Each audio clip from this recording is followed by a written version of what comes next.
Hello, everybody, and welcome to another edition of the amazing Tefillah Awareness Shiur. My name is R Yehudah Schwartz, and Baruch Hashem, we're going very strong in our mission to curb the talking in shul, to curb coming late to shul, curbing coming late to shul, like I just said, curbing the leaving early aspect of it, and just simply changing a person's mindset of how we view davening as a whole. Baruch Hashem, we are continuing to see tremendous strength in this shiur, and also tremendous growth in this shiur by learning all the halachas slowly but surely of how we view davening. Now we are reaching shiur number 37 tonight. Baruch Hashem, you're getting there, and hopefully we'll continue to go weiter and weiter in this shiur. Please, of course, tell your friends and tell your neighbors and tell your colleagues in shul about the importance of learning the halachos of shiur, of davening as a whole. Once again, the reminder to sign up for the kabolos campaign of Keren Tosfos Yom Tov, ktyt.org. Again, ktyt.org. All right, we're going to now start tonight a new Siman Tazayin, which discusses of the hafsakas of Berachos Kishma and in Kishma itself. So there's 5 sifim. So we're going to do is the first 2 we're going to do tonight, and the rest, actually, and then another 2 next week. And because they're actually pretty big ones, we're actually going to break up a little more this time around in order to break up. We should go over in the 20-minute slot that we try to keep it with, if possible. See how it goes. And here we go. So this has 5 sifim. And here we go. Kishma.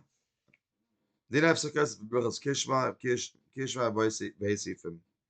Laws concerning interruptions during Berachos Kishma and Kishma itself, and it's 5 sifim there. Alrighty. Sif Aleph. Kishma shlosh brachos. The Shema and the 3 accompanying brachos. Shehen Yitzhar, which is by Yitzhar, and by Avarabo and Avarabo, or Avasolam, as we spoke about in previous Shema in the Svard. Both are which were said before Shema. Then we say Emes v'Yatziv, which is true and certain. Then we say afterwards when we're done, after Kishma itself. Although Emes is actually the first word of blessing after Shema, is recited together with the end of Shema, as we'll see mentioned in Sif Hey later on in this shiur, later on in a few weeks from now. Likewise, regarding the recitation of the Shema and its accompanying brachas that say by Marv. But the evening Shema is accompanied by 4 brachas, which actually with the Avim and Avos Olam. And then they end Emes v'Emunah and Ashki Beinu. That's what we say. Weiter. But in all this now, Chemav Kishma V'Chaseo, Hein Chamurem Yosef Pesukazimah are more stringent, more makpid than Pesukazimah regard to allowing responses to the order of brachas and interruptions during when we say it. As we spoke about the hefsek in, by the way, in Simei Dalit. Hein Nachalkan L'Prokim, and for the purposes of these halachas, the Shema and brachas are divided into prokim sections, and the halachas governing which interruptions are permitted hinges upon whether one is in the middle of a section or between sections, prokim, as explained in the following sifim.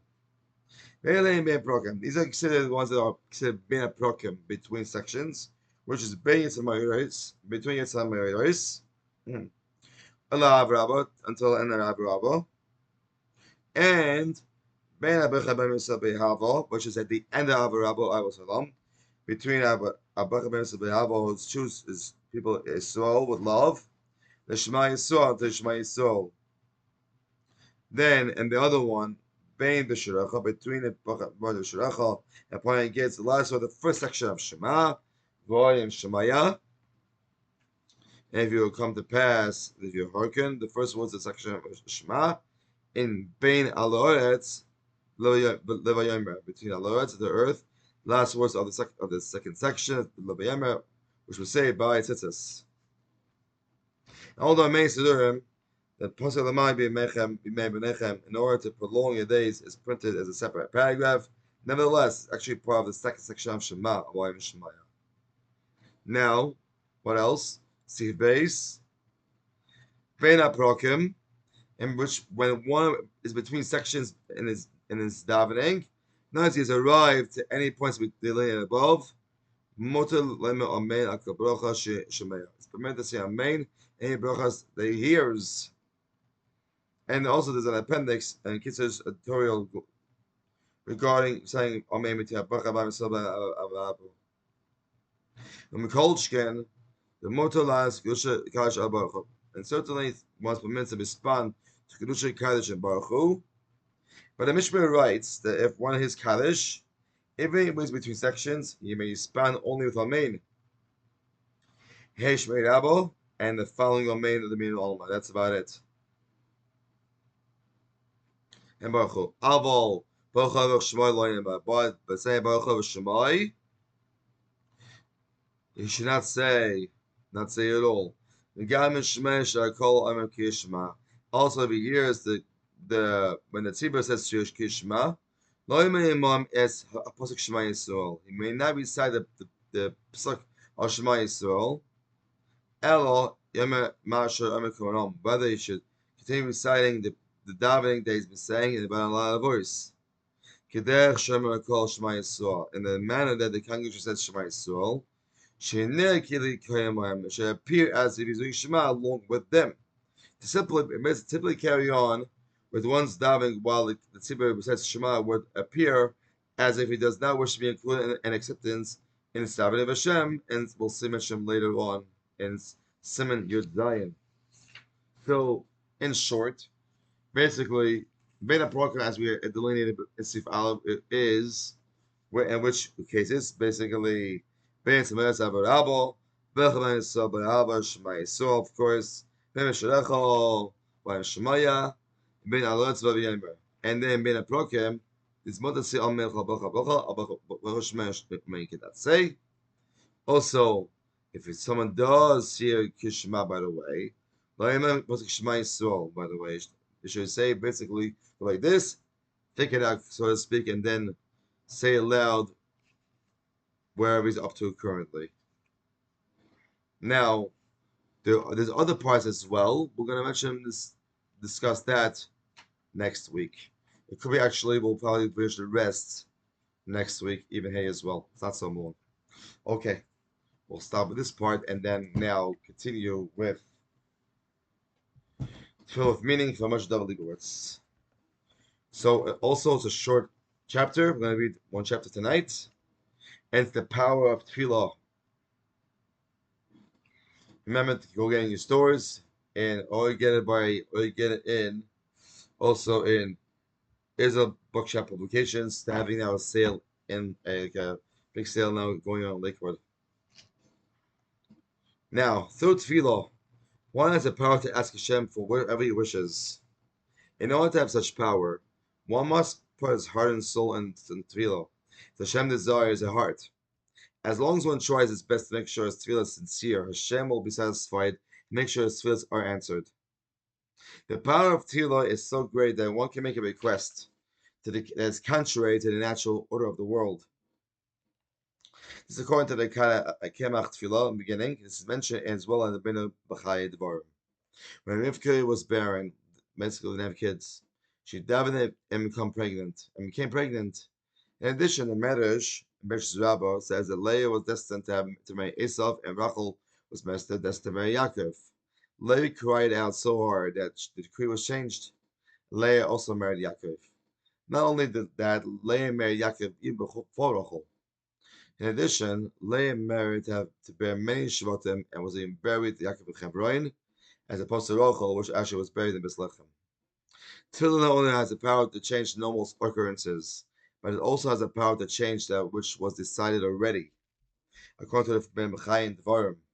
This concept was mentioned as well in Mishnah Rabbah Veschanan and Mishnah Chuma Veschanan as well. The Mishnah in Brachos says that a husband who davens that his expectant wife should bear a son is saying a tefillah shov, a tefillah vain, since whoever is going to be is already in the womb. However, he's been included here. The Mishnah Chumah and Vayetze 8 says that until the woman is ready to give birth, Hashem can change the outcome of from a male to female and vice versa.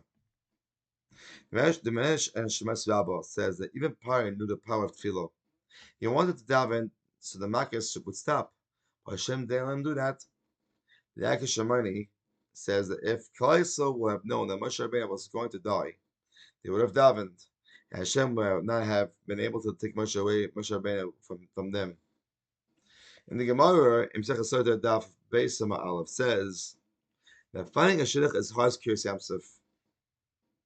So too, finding one's livelihood is as hard as Kiryas Yamsuf. What correlation is there between shidduch, livelihood, and Kiryas Yamsuf? Although Hashem was going to split this water for Klal Yisrael and Kiryas Yamsuf, they needed to daven for it to happen. And similarly, the amount of money one will earn is decided on Rosh Hashanah. Yet one needs to daven every day for his livelihood. So too, 40 days before one's conceived, it is determined whom one will marry, yet one must find a shidduch, must daven to find a shidduch. But one who was killed by accident was sent to a miklat. The only way he could come out was if a Kohen Gadol would die. This is going into, this is in Parshas Midbar, which actually we're going to discuss, because from Hashem actually discuss in this week's Parsha. This is being recorded in the week of Parshas Matas Masei, and it's Parshas and Parshas Masei. The Torah discusses it about miklat. The Medresh and Mishnah Maseches Makkos Daf Mishnah Perik Bais Mishnah Vav says that the mother of a Kohen Gadol would go to the iron mikvah to give the people taking refuge their food and clothing, so they should not daven that Kohen Gadol would die. We see from here that the power of Tefillah, one who was killed by accident, has the power to daven that the holiest person, the Kohen Gadol, would die before his time, so the killer could leave the miklat. Some commentators ask, because of some food and drink, they wouldn't daven that the Kohen Gadol would die. The answer is that even if they would daven, it would not be with a full heart. Now, there's a little parish here where they mention shiurs. In regard to why the Kohen Gadol's mother did this, see Tefillah Soul, Mesechas Makkos in Yochanan 240, Penei Kedem, page 467, going why his wife did not bring food. See Ben Yoda, Mesechas Makkos Daf Yavam Aleph. Some commentators say that the Kohen Gadol's wife did not bring food since her mother has more mercy on her son than her wife on her husband. Some say that the Kohen Gadol should have gone to the Oren Miklat and handed out food, but he was too busy with Avodah, the discipline of Chaim Kanievsky, Kol Chalisha Grach, and Bemidbar 104. The Chasam says that the mother who married to have a child who became a Kohen Gadol brings the food to make sure his son does not die. The Pam Yofos, member of our says that the Kohen Gadol wasn't told when people were in the Oren Miklat, since they would weaken him. This would weaken him. Only his mother was told. Some say that the mother gives food because she should have done a better job of showing her child how to daven properly at home. If the Kohen Gadol would have seen how to properly daven, he would have davened for those in his generation not to be killed by accident. Therefore, only the mother gives food to the killers. And we'll end with this. Chazanish in Teres Elayla says that before World War II, Hashem hid the oncoming disaster that was going to destroy European Jewry. If they would have known about it, they would have had davened, and that Hashem would have not been able to bring the Holocaust. Some commentators say that Eretz Yisrael was not touched by the Nazis, although they were on their way to invade the country. Because the moment it became known that there were mass killings in Europe and that the German army was approaching, people all over the country began to daven. Throngs of people went to the cave of the Ar Chaim Kadosh and davened the Sefer Torah. And a public fast was decreed until the threat subsided. The Evish is a helfen in this chos, which takib to all these shuas and continue to strengthen our davening, coming to shul on time, staying to the end, so as we had discussed till now. Bye, keep on going, keep strong. Chazak Have a good day.